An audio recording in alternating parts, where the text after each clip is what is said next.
It's hot in the bitch out here. I had to turn the AC off so y'all can hear me one time and turn the bitch back on. But anyways, woo, Tyson Fury, huh? I already tried to make the video and I said fuck it, but I'm gonna go ahead and make it, right? The dude might be back on the booger sugar. He might be back on the drugs, man. I don't know, but you know, it's a lot of bullshit of what he speak of, and most of this shit is a bunch of lies. You know, you don't know when to believe this dude or not. I've been saying this shit for years. I would hope a lot of people at home would believe that too. You know, this is why I believe that as soon as he said he's done, the WBC should have made plans for other fighters right away. Gave him a week, not to the 28th or something like that, because you know, when Wilder and AJ was going through whatever they was going through, a lot of people were saying that Wilder was holding up Undisputed, and he's the one that's doing all the talking. You know, now all of a sudden, a dude that's supposed to be retired is doing all these interviews. You know, where do they do this at? You supposed to be retired, but you're doing all these interviews around here, talking about everybody and their mama, instead of enjoying your retirement.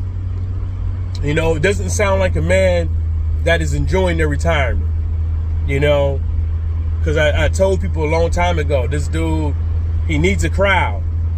He needs a crowd to sit there and agree with him. He needs a crowd to sit there and stroke his ego. He needs a response out of people. And if he is not getting a response out of people, laughter and shit like that, the clown gets sad. You know, because that's exactly what he is. A fucking clown. You know, a lot of people see this guy as the WBC champion, which is correct. But at the end of the day, you know, there's still other heavyweights out there that deserve their shot at the WBC title, and they won't ever get it until there's an Undisputed or he relinquished that belt. You know, we're talking about 2, 3, 4, 5 years for some of these fighters to even get their shot. You know, we're talking about people that's right now and that's coming up might not even get their shot until 2, 3 years from now because of this guy. You know, my main thing is just, you know, it's just to make the video, just call him the motherfucker, call him who he is. A fucking sad fucking clown. He got the big shoes too to go with it. He just needs the big rubber nose. Ain't no way in hell in the history of boxing have you heard a dude without any known legal issues or mental health issues retire 3 times in their career, 3 or how many other times in his career, whether or not because it was by way of PEDs or mental health or because he wanted to do drugs and party all the time. You never heard of this motherfucker. I never heard nobody retire from boxing on top of the game and just dog everybody that's under him. You know, waiting for a reaction from the crowd. But now the crowd feels sorry for the guy. The crowd knows exactly who Tyson Fury is. A sad fucking clown. And nobody can make this up. We saw over the course of a few years, we've been seeing fighters come out with mental health, right? Come out with the mental health, right? And we give them the benefit of the doubt. And now that we know that mental health is around and everybody want to jump on Adrian Broner's back, jump on Tyson Fury's back. You know, you say you have depression, but what are your coping mechanisms? You say you have depression. Why are you so intent on a dollar amount, right? With a dollar amount, $400 to $500 million for your shot at Undisputed to really crown your king as yourself as the king of the heavyweight division, to really solidify that. You know, you don't want to do that. Talking about you fighting depression and this, that, and the third, blah, blah, blah, whoop, whoop, whoop. Or are you scared that your O might go and you might fall into a whole heap of depression? What is it? Why are you sounding so scared to fight a middleweight that you call him? A middleweight when you weighing 240, 250, 260, 270 pounds, got the height advantage, so-called got the boxing advantage. Why are you so scared with solidifying yourself as the heavyweight champ when you just the other day you were talking about fighting Derek Chisora for free? It makes absolutely no sense unless you're scared that you're going to do the same thing that Anthony Joshua did, which was crack under pressure. Because you cracked under pressure before. There's only one dude in the whole heap of boxing that's actually going through something right now that never cracked under pressure, and that's Daniel Cunningham. He has a fucking history of not cracking under pressure. With all the countries looking at him, with all the sanctions that's looking at him, sweating bullets of deportation, extradition, and he not once cracked under pressure and allowed himself to be caught doing something frivolous to get himself caught. None of that shit. Business as usual. Right? But poor old Tyson, everybody give Tyson Fury a break because they know, for one, they know he's a fucking liar. Everything that comes out of his mouth is a whole heap of shit. And two, that everybody gives him a pass because he beat Deontay Wilder. Because he beat Deontay Wilder. You know, if this was Kell Brook or even in Kell Brook's heyday, if this was, look at Josh Taylor with this whole Contrail thing. They giving it to him, the UK people, the UK boxing fans giving him to him. But nobody want to give it to poor Tyson Fury because, I don't know, because they scared of not getting credentials or whatever the case may be. They scared that if they don't bend at the knee when it comes to matchroom boxing and shit like that, they get ostracized. Their YouTube subscription might go down. Their Twitter, whatever, their followers might go down. But if everybody else is holding up Undisputed, why Tyson Fury can't get the same energy? Why he can't? If Adrian Broner's, if Ryan Garcia's, if everybody's mental health becomes under fire, how come he can't get that same treatment? And you guys got to understand, he's probably the only one that ain't got mental illness. He probably just a habitual fucking liar. That's probably the only mental illness he got. Every time this dude gets in trouble, he has an excuse and a way out. If it's wild boar nuts, if it's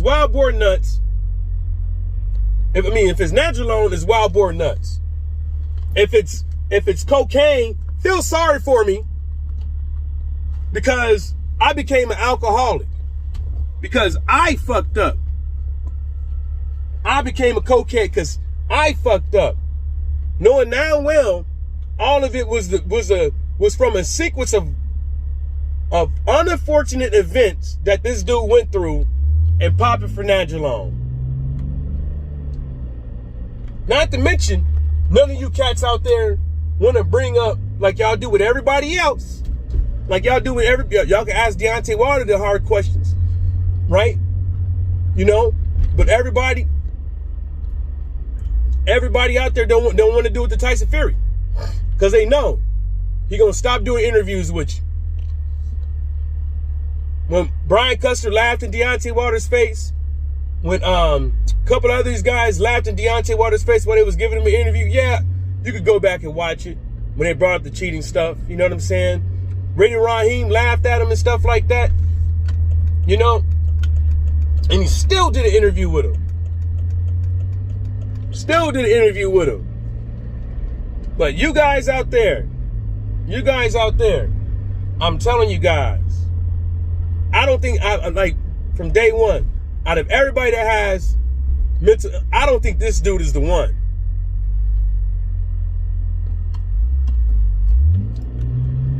I don't think he has mental illness.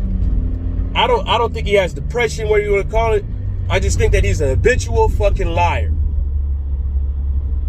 Habitual fucking liar. You think out of the whole history of boxers and popping for PEDs, they never felt no type of pressure?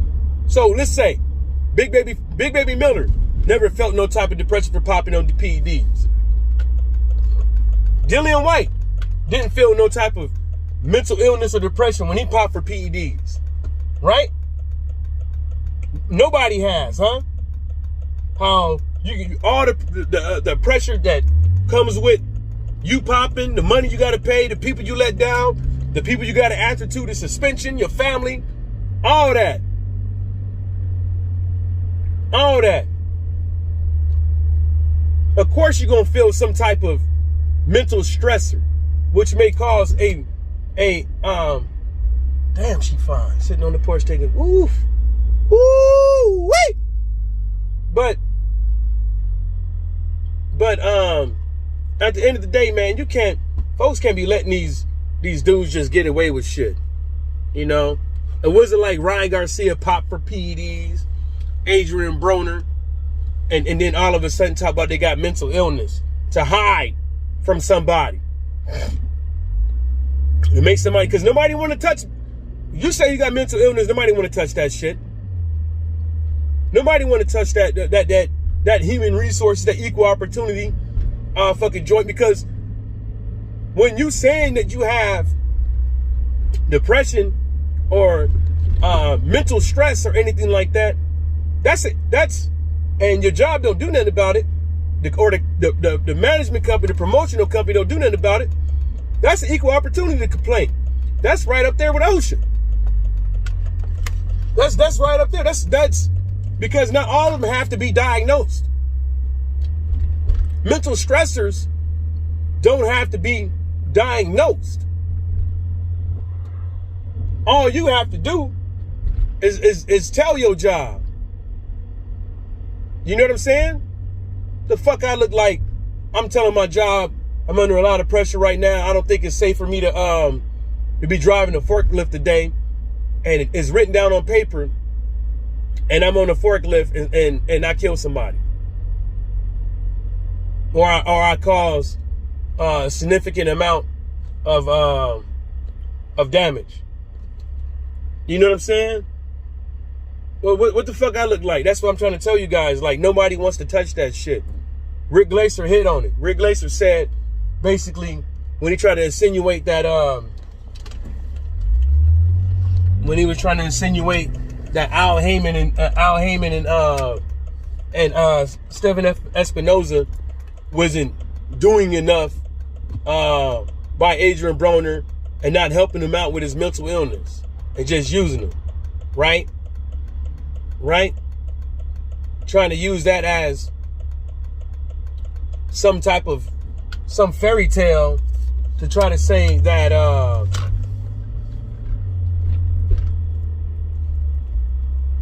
those individuals don't care about him. They only want the money. You know, folks got to start watching out who they listen to, man. Because not everybody is your fucking friend, especially in this boxing world, especially in this YouTube or social media boxing community thing. A lot of these guys are your friend. A lot of people are just out here just for the money. And that's my rant, my opinion, my 3 cents on the note. And shout out to the whole boxing world, and everybody stay sucker free.